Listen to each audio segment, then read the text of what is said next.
WhatsApp good people, কি অবস্থা সবার, কেমন আছেন সবাই? আশা রাখি সবাই অনেক বেশি ভালো আছেন। অ্যান্ড ইয়েস গাইস, আলহামদুলিল্লাহ আমি অনেক বেশি ভালো আছি। তো অলরেডি আপনারা থাম্বনেল এবং টাইটেল দেখে অলরেডি বুঝেই গেছেন আজকে ভিডিওটা কি নিয়ে। ইয়েস গাইস, আজকে হচ্ছে আমি নতুন ব্র্যান্ড লিকোমলিতে শিফট করতে চাইতেছি। তো নতুন ব্র্যান্ডে গাইস লিকোমলি ইঞ্জিন অয়েলটাতে শিফট করতে ছোট্ট একটা আপনাদের গাইড ফলো করতে হবে। বাট ইঞ্জিন অয়েল গতানুগতিক আমরা যেভাবে চেঞ্জ করি বা যেভাবে চেঞ্জ করে আসছি এই পর্যন্ত সেম, বাট বেশি কিছু নাই। বাট যদি আপনি নতুন একটা ব্র্যান্ডে যান, এক্ষেত্রে আপনার সিম্পল দুইটা রুলস আপনাকে ফলো করতে হবে। তো রুলস দুইটা হচ্ছে গাইস, ফার্স্ট অফ অল আগের যে ইঞ্জিন অয়েলটা ছিল ওটা তো ড্রেন দিবেন। দেন হচ্ছে একটা ফ্ল্যাশার একটা ইউজ করতে পারেন, তা ফ্লেমিঙ্গো আছে এবং লিকোমলি আছে। ফ্ল্যাশারটা দিব, দেন হচ্ছে ইঞ্জিন অয়েলটা চেঞ্জ করবে, এটাই। তো চলেন এখন চলে যাব হচ্ছে ইঞ্জিন অয়েল চেঞ্জ করতে। অলরেডি ইঞ্জিন অয়েল চেঞ্জ করতে যাব হচ্ছে মিরপুর 60 ফিট মোটোপ্লেক্সে।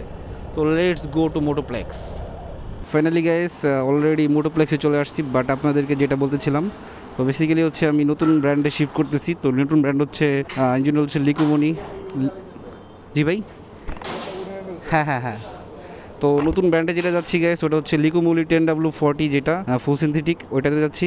যদিও আমি আগে মোটল ইউজ করতাম, তো এখন হচ্ছে লিকোমলিতে যাচ্ছি। আমার প্রথম থেকেই লিকোমলিতে যাওয়ার ইচ্ছা ছিল, বাট আপনারা তো জানেনই। তো দ্যাটস এখন যেহেতু মোটলের যে ইঞ্জিন অয়েলটা ছিল ওটা ড্রেন দিয়ে দিছি, আর এই জন্য একটা নতুন ব্র্যান্ডে যখন চেঞ্জ করবো এই জন্য একটা ফ্ল্যাশার ইউজ করতে হবে। সেটা আপনি চাইলে লিকোমনিও দিতে পারেন, ফ্লেমিঙ্গোর একটা আছে। তো ফ্ল্যাশারটা ঢুকাই, ইঞ্জিন ফ্ল্যাশ করি, দেন হচ্ছে ইঞ্জিন অয়েলটা ঢুকাচ্ছি।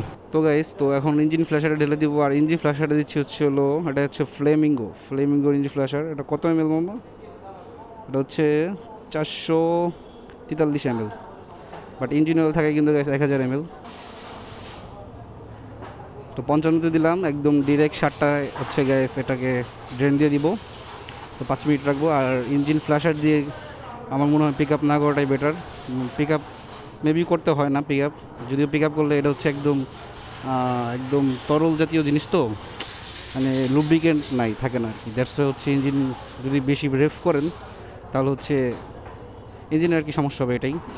তো যদি 5 মিনিট রেখে দিব, তো 5 মিনিট পরে আবার আসতেছি, টাটা।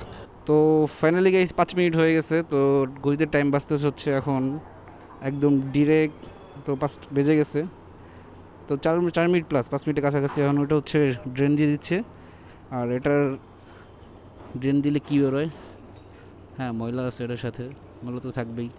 তো নতুন ব্র্যান্ডে যাচ্ছি লিকোমনি 10W40 ফুল সিনথেটিক, যেটা 1 লিটার।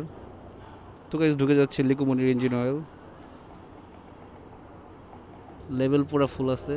ওকে, ডান। এবার একটা সাউন্ডটা একটু দেখি।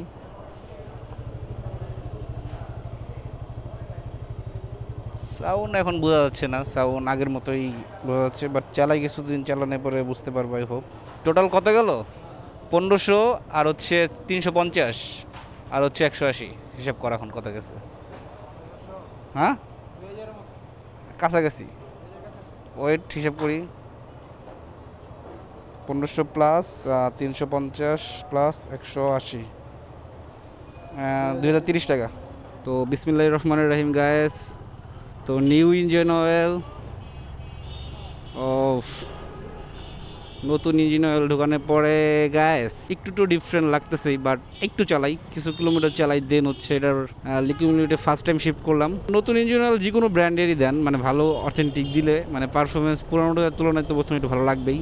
আমার যে ট্রিপ মিটার ছিল 2806, মানে এটা হচ্ছে আমার সবচাইতে লং টাইম চালাইছি মতুল ইঞ্জিন অয়েলটা দিয়ে। এখন হচ্ছে নতুন ঢুকাইছি, এটা রিসেট করতে হবে। ট্রিপে 0। তো মোটোপ্লেক্স থেকে এই জায়গার দূরত্ব কত? 1-200 কিলোমিটার, সরি 1-200 মিটার হবে। বাট প্যারা নাই, 0-0 হয়ে গেছে। আর এটা হচ্ছে ট্রিপ বিতে চলছে। আর ওডো হচ্ছে মেন হচ্ছে গাইস 12,643 কিলো চলছে আমার মোট টোটাল গাড়ি। তো গ্যাস ইঞ্জিন অয়েল ঢুকানোর পরে একটু পুল করতেছি। তো যদিও খুব বেশি পুল না, রনেসটা ইঞ্জিনের রনেসটা বোঝা যাচ্ছে। দে টান, লাগার টান।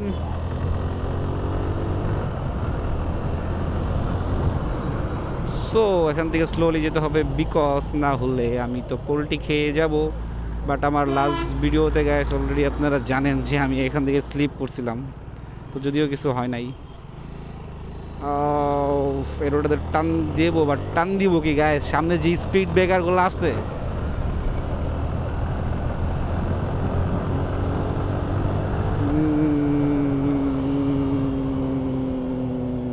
মজা পায় না গাইস, নো মজা। তো এখন আসি গাইস, এটা ইঞ্জিন অয়েল চেঞ্জ করার পরে আমি কীরকম পারফরমেন্স পাচ্ছি।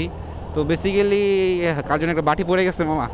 তো বেসিক্যালি গাইস বলার ভিত্তি যেটা আছে, তো প্রথমে যে first of all engine oil change করার গুড পারফরমেন্স পাবো না, হয়তো বা দু একটা ড্রেন দেওয়ার পরে হচ্ছে আমি এটা রিয়েল যে ফিডব্যাকটা এটা আপনাদেরকে দিতে পারবো। তো নেক্সট টাইম যখন লিকুমিলি চেঞ্জ করবো আই হোপ তখন একটা বেটার পারফরমেন্স পাবো, যেহেতু আমি এতদিন হচ্ছে মতুলে ছিলাম। তো মতুলের কেমিক্যাল বা মতুলের ইয়াটা ইঞ্জিনের সাথে অ্যাডজাস্ট হয়ে গেছিলো। তো যদিও ফ্ল্যাশার দিছি, ফ্ল্যাশার দেওয়ার কারণে লিকুমিলিটা আই হোপ ভালো পারফর্ম করবে। তো এটার পারফরমেন্স যদি জানতে চান গাইস, আপনাদেরকে নেক্সট ভিডিও পর্যন্ত ওয়েট করতে হবে। অ্যান্ড নেক্সট ভিডিও বলতে গাইস নেক্সট যখন আবার ইঞ্জিন অয়েল ড্রেন দিব বা এটার ফুল ফিডব্যাকটা দিব লিকুমিলি নিয়ে, তখন যদি আমার চ্যানেলের সাথে কানেক্টেড থাকেন অবশ্যই জানতে পারবেন। তো আমি যদিও টেকনিক্যাল ব্যাপার স্যাপার নিয়ে ভিডিও করি অ্যান্ড ট্যুর অ্যান্ড ব্লগস তো আছেই। তো that's it for today guys, আজকে ব্লগটি ছিল এই পর্যন্তই। দেখা হচ্ছে পরবর্তী ব্লগে, ততক্ষণ পর্যন্ত সবাই ভালো থাকবেন, সুস্থ থাকবেন। অ্যান্ড ইয়েস গাইস, আমার চ্যানেলে যারা নতুন আছেন অবশ্যই একটা সাবস্ক্রাইব করে পাশে আসা বেল আইকনটা প্রেস করতে ভুলবেন না।